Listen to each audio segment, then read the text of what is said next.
What's up, my wizards? It's Dev from SBMTG here with a long-awaited deck tech. Today we're going to talk about red-black vampires. Well, I did this deck about 4 months ago, give or take a week, when Shadows over Innistrad first came out. We didn't have the entire deck when Shadows came out. So a lot of new pieces from Eldritch Moon, and they make the deck real, dare I say. I feel like this deck actually has a lot of really good turn sequences and a lot of awesome 2-drops. A lot of stuff going for it. So let me go ahead and hit you with this deck tech. Today I'm going to tell you the cards in the main deck a little quicker than I normally do, so I can go ahead and get to some cool turn sequences that the deck is capable of. I think it's very important to inform you of as well. So let's go ahead and hit the creatures here. There are 24 of them in the main deck. Not a bad mark for aggro to hit, especially a deck that's not trying to run like Collected Company. You know, we can run a few fewer creatures in these decks. Well, let's start with our only 1-drop, and I'll address that in a second. Falkenrath Gorger. It's a perfect card for the deck, and we'll play all 4 copies that we can here. I tried out other 1-drops in the deck. Vampire Cutthroat, the new one, and Insolent Neonate, but I didn't feel like either one of them quite fit, especially Cutthroat. I wanted that card to be good,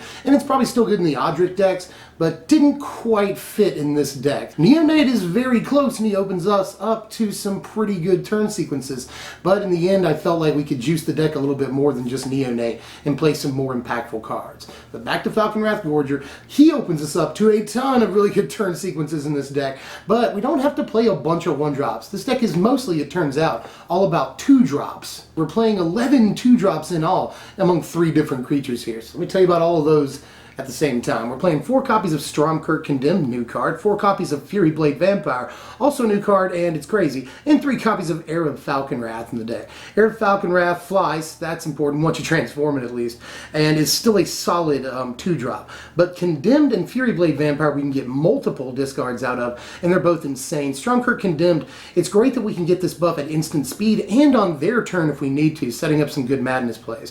And then Furyblade Vampire sets up a lot of our most damaging turn 3 plays. Getting a 4-power guy on turn 3 and enabling madness plays is just amazing. So Furyblade Vampire I wanted to sort of put a spotlight on because this card is very good. But so is obviously Condemned. Stromkirk Condemned is just provides a buff to your entire team and fuels madness, and you can do it whenever you want. So, but only once a turn, but on your opponent's turn too if need be. Again, the deck is about 2-drops, so we need as many of those as we can fit in. And a 4th Heir of Falkenrath is not out of the question, but I don't know that the deck needs it. On to the 3-drops here. We're obviously going to play 3 copies of Olivia. And honestly, I feel like we could push it to 4 copies, but right now, this particular list is pretty tight. I'm not really sure what I'd bump for it. But 3 copies of Olivia is still fine. We don't really want to run into the legend rules, so 3 is good. And, you know, you don't really have to talk much about what the card does. It's just integral to the deck, obviously. 3-mana, 3/3 flyer, fantastic stats, and sets up good plays for us. So you'll note that's what a lot of these cards do. A lot of synergy in the deck, because it's all about setting up good turn 3 and 4 plays. We're playing 2 copies of Drana in the deck, and Drana does synergize with a few things we're doing, but she doesn't have madness herself. She doesn't enable madness or anything. So I feel like just 2 copies is probably where we want to be with her, although her buff is relatively important. Not as important as it was for the first Vampires deck when Shadows came out, because now we have Condemned, that gives a buff to everybody, and we play 4 of that. But Drana's still pretty important, and there's tricks with her. You know, if you have a Gorger and an Olivia out on turn 4, let's just say, then you can discard, let's say for Furyblade, or any of our 2-drops. You can discard this and go ahead and play her with the Gorger's ability, get a +1/+1 counter on her, she gains haste, and she can go ahead and swing in that turn. Surprise Drana is amazing, just letting you know. And don't forget that she has first strike, so her damage goes through first, and then all your guys get buffed, and then they deal their damage. That can be really important. We fit in 2 copies of Stromkirk Occultist in the deck. Just really draws cards in the exact way the deck wants to draw cards. We are playing Bloodhall Priest, which is a card that cares if we have no cards in our hand.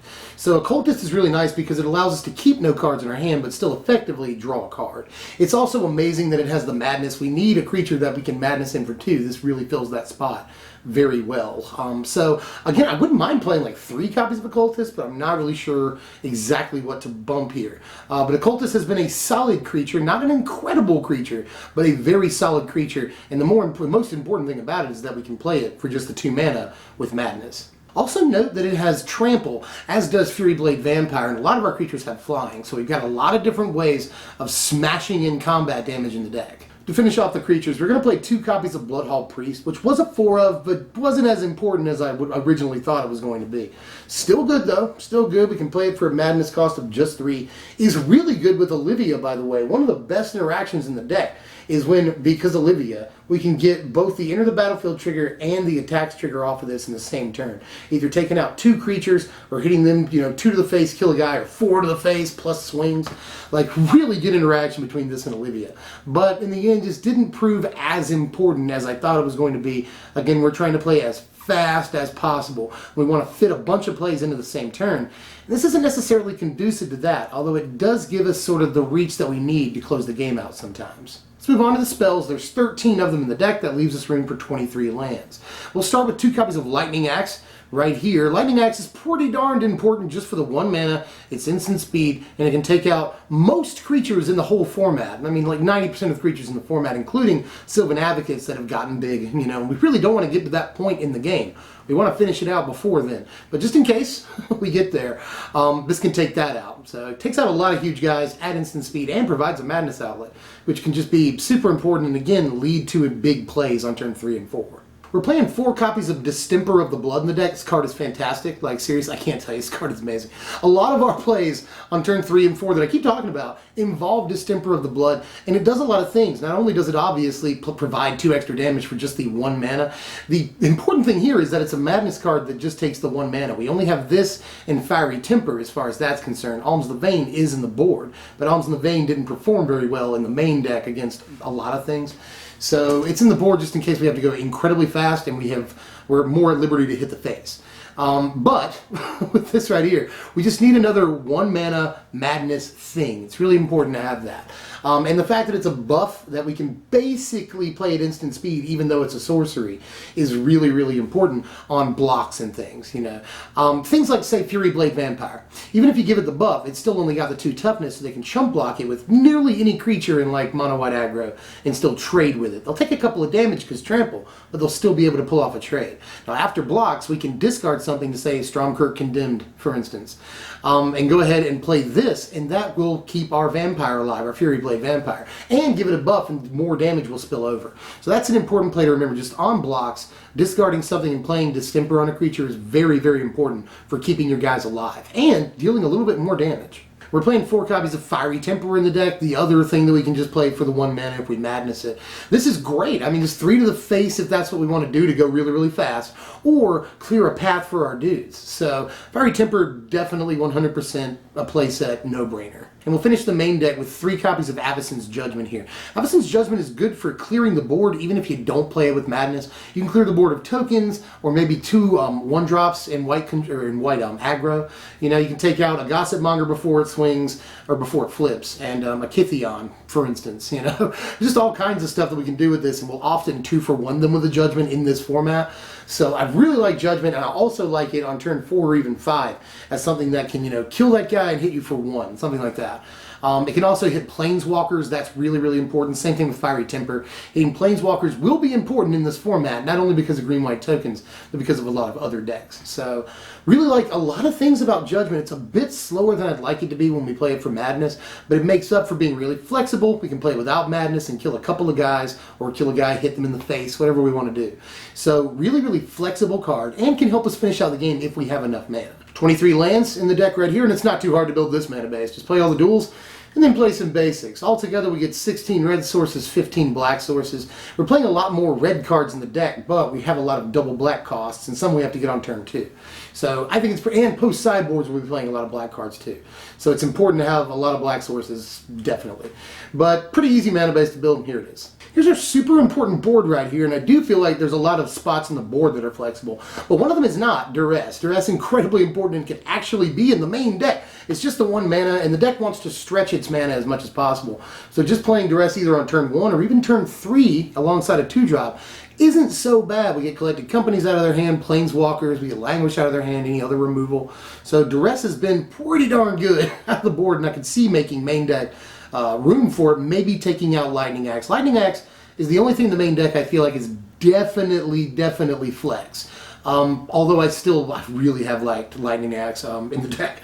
But if you wanted to, maybe Duress could go in instead. I just feel like it's a very, very important card. Alchemist Greeting has been important against creatures that are a little bit bigger, and decks that play more creatures. And you see that we have a few things for that. Fiery Impulse is in the deck. And then Kalitas is just in case we're against in matches where we're going to go longer. So Kalitas can get very, very big with all of our vampires. And he's got the lifelink, that helps a lot too. So we're spread out pretty well. Oh, and I have to mention Virulent Plague. Virulent Plague, very incredibly obviously good against all the tokens builds in the format, and can really just win us the game. Now, before I move into the power rankings, I'm going to discuss a couple of turn sequences, like I was talking about earlier.